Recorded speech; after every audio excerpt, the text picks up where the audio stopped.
मोअज़्ज़ज़ नाज़रीन इकराम, लाखों करोड़ों का जहेज़ का सामान या करोड़पति शोहर क्या आपकी बेटी की ज़िंदगी या तकदीर बदल सकता है। बारात आती है बड़े धूमधाम के साथ, बड़ा गर्म जोशी के साथ उसका वेलकम किया जाता है, बिठाया जाता है पंडाल के अंदर। फिर उसके बाद मौलवी साहब ऐलान करते हैं कि निकाह शुरू होने वाला है, खुतबा शुरू होता है। खुतबा पढ़ने के बाद जो पेपर हैं वो दूल्हे के सामने रखे जाते हैं, दूल्हा साइन करता है। फिर उसके बाद यही पेपर जो है वो दुल्हन के सामने जाते हैं, तो दुल्हन साफ इनकार कर देती है कि मुझे ये शादी नहीं करनी। सारे ख़ानदान वाले इसकी मिन्नत तरले करते हैं, तो अचानक ये राज़ी हो जाती है। ये राज़ी क्यों होती है? अस्सलामु अलैकुम रहमतुल्लाहि व बरकातुहू। मेरे मोअज़्ज़ज़ नाज़रीन इकराम, वाक़या कुछ यूँ शुरू होता है कि वालिदैन की पढ़ी लिखी बेटी, वालिदैन अचानक एक रिश्ता आता है, उसे हाँ कर बैठते हैं। फिर उसके बाद डेट फिक्स होती है शादी की, बाकायदा बारात आती है धूमधाम के साथ। बारात का गर्म जोशी के साथ जो है वो इस्तकबाल किया जाता है, बारात को पंडाल के अंदर बिठाया जाता है। जब निकाह का वक्त शुरू होता है ना, तो मौलवी साहब ऐलान करते हैं खुतबा शुरू होने वाला है, सब खामोश होकर सुने। खुतबा होता है, उसके बाद पेपर जो है वो साइन के लिए दूल्हे के सामने जाते हैं, दूल्हा साइन करता है। यही पेपर जो है वो उठाकर फिर दुल्हन के पास जब लेकर जाते हैं, जिस दुल्हन की शादी है वो तैयार ही नहीं। दुल्हन से कहते हैं कि इसके ऊपर साइन करो, वो कहती है मुझे ये शादी नहीं करनी, मैं यहाँ राज़ी नहीं। बिला आखिर सारा ख़ानदान, अजीज़ व अकारब, वालिदैन इसको समझाते हैं। समझाने के बाद ये अचानक मान जाती है कि ठीक है। जब बारात रुखसत होने वाली होती है ना, तो ये लड़की कहती है कि आपने मेरे साथ ठीक नहीं किया, लेकिन आपके साथ भी कुछ ठीक नहीं होने वाला। नाज़रीन, जो आप आगे वाक़या सुनेंगे ना, तो आपके रोंगटे खड़े हो जाएंगे कि ये दुल्हन करना नहीं चाहती थी, लेकिन जो हो जाता है। नाज़रीन, दुल्हन जब ब्याह कर अपने ससुराल के घर जाती है, वहाँ दोनों मियाँ बीवी, जो मियाँ बीवी के जो हुकूक होते हैं वो पूरा कर लेते हैं। फिर दुल्हन जो है वो अपने शोहर से कहती है कि मैं आपके साथ राज़ी नहीं, खुश नहीं, मुझे तलाक दे दो।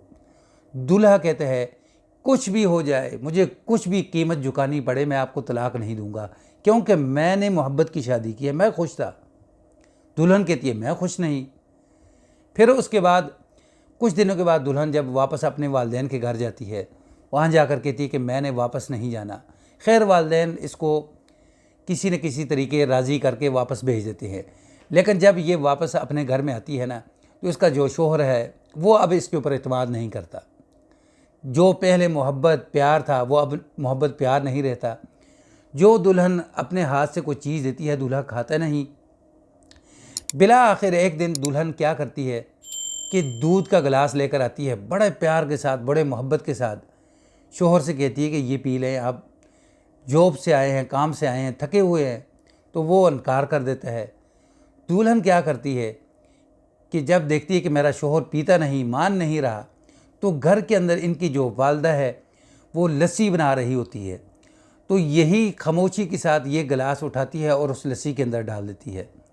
जब लस्सी पीते हैं सारे घर वाले, कोई 27-28 अफराद होते हैं, तो महल्ले के अंदर चीखो पुकार की आवाज़ें जो है वो शुरू हो जाती हैं। बच्चे रो रहे हैं, बूढ़े रो रहे हैं, औरतें रो रही हैं, मर्द रो रहे हैं। सारा महल्ला इनके घर का रुख करता है। तो सबकी हालत जो है वो नाज़रीन इंतहाई ख़राब। सारे लोग, कोई बच्चों को उठा रहे हैं, कोई बुज़ुर्गों को, कोई औरतों को, कोई मर्दों को, कि जो गांव का जो डॉक्टर होता है उसके पास जब लेकर जाते हैं तो रास्ते के अंदर कोई 8 से 10 अमवात हो जाती हैं। डॉक्टर से अभी ये निकलते नहीं, ये सोचते हैं कि अभी हमें किसी बड़े हॉस्पिटल की तरफ जाना चाहिए। गाड़ियों का इंतज़ाम होता है, तो रास्ते के अंदर कोई 7-8 अमवात मज़ीद हो जाती हैं। हॉस्पिटल जब पहुंचते हैं तो 17-18 अमवात हो चुकी होती हैं। मज़ीद जो बीमार होते हैं, यानी उनकी हालत भी बड़ी बिगड़ी हुई होती है। फिर उसके बाद पुलिस जो है वो हरकत में आती है। पुलिस जो है वो कहती है कि ये कैसे हुआ, कौन अफराद जो है इस घर के अंदर जो है वो बच गया है। तो पता चलता है कि अभी महीना पहले शादी हुई है इस घर के अंदर, बड़ी ही धूमधाम से शादी की गई और उनकी वह जो बहू है वो बच्ची है। बहू को पकड़ के पुलिस ले जाती है कि ये क्या माजरा है। तो वो कहती है कि मुझे नहीं पता, सिर्फ मुझे ये पता है कि इन सब ने लस्सी पी है। क्योंकि मैं लस्सी पीती नहीं, मैं इसलिए बच गई हूँ। तो जब पुलिस जो है वो अपने तरीके से जब यानी इस दुल्हन के ऊपर ज़ोर ज़बरदस्ती करती है, तो फिर दुल्हन कहती है कि दरअसल में बात ये है, नाजरीन जो आप सुनेंगे ना तो आपके रोंगटे खड़े हो जाएंगे। वो कहती है असल में जब मेरा निकाह हुआ था, शादी हुई थी, तो मैंने अपने वालिदैन को उस वक़्त ही बता दिया था कि ये शादी मेरी मर्ज़ी के ख़िलाफ़ है। हालांकि मेरे वालिदैन ने लाखों करोड़ों का जहेज़ भी दिया है, सब कुछ दिया है, लेकिन ये मेरी शादी मर्ज़ी के ख़िलाफ़ थी। तो मैंने उसी वक्त वालिदैन से कह दिया था ये शादी आपने मेरी कर दी है, लेकिन आपके साथ कुछ ठीक होने वाला नहीं है, लेकिन मेरा ये इरादा नहीं था जो हो चुका है। फिर वो कहती है कि जब मैं अपने घर के अंदर आई तो मैंने देखा कि मैंने अपने शोहर से कहा कि मुझे तलाक दो, वो तलाक के ऊपर राज़ी नहीं। तो फिर मैंने अपने जो आशिक था उसके साथ बात की, तो उसने कहा कि आप अपने शोहर को ये दवाई दूध के अंदर डाल के पिला दो, तो आपका शोहर जो है वो रास्ते से हट जाएगा, तो फिर हम दोनों शादी कर लेंगे। तो उसने कहा कि उस वक़्त जो मेरा शोहर था वो अमीर था और जिसके साथ मैं मोहब्बत प्यार करती थी वो भी मेरा कज़न था, लेकिन उसके हालात उस वक़्त ठीक नहीं थे, लेकिन अब हालात उसके बेहतर हो चुके थे। तो उसने मुझे दवाई का कहा, तो मैंने अपने शोहर से कहा कि ये दवाई पियो, ये दूध पियो। दूध उसने पिया नहीं। मैंने जब देखा कि मेरी सास जो है वो लस्सी बना रही है, सास किचन से हटी, तो मैंने वही दूध का गिलास उस लस्सी के अंदर डाल दिया जिसके अंदर दवाई थी। मुझे ये नहीं पता था कि इसके साथ इतना बड़ा हादसा हो जाएगा, मेरे बिल्कुल इल्म के अंदर नहीं था। फिर पुलिस कहती है कि वो आपका आशिक किधर है, उसका नंबर पकड़ती है। नंबर पकड़ने के बाद उस आशिक को पकड़ती है। फिर उसके बाद पता चलता है कि ये तो सारा जो मामला है ये मोहब्बत का, ये इश्क का फसाना था, जिसके पीछे एक घर के तकरीबन 28 अफराद जान की बाजी जो है वो हार चुके हैं। नाजरीन ये वो मोहब्बत है जो अंधी होती है।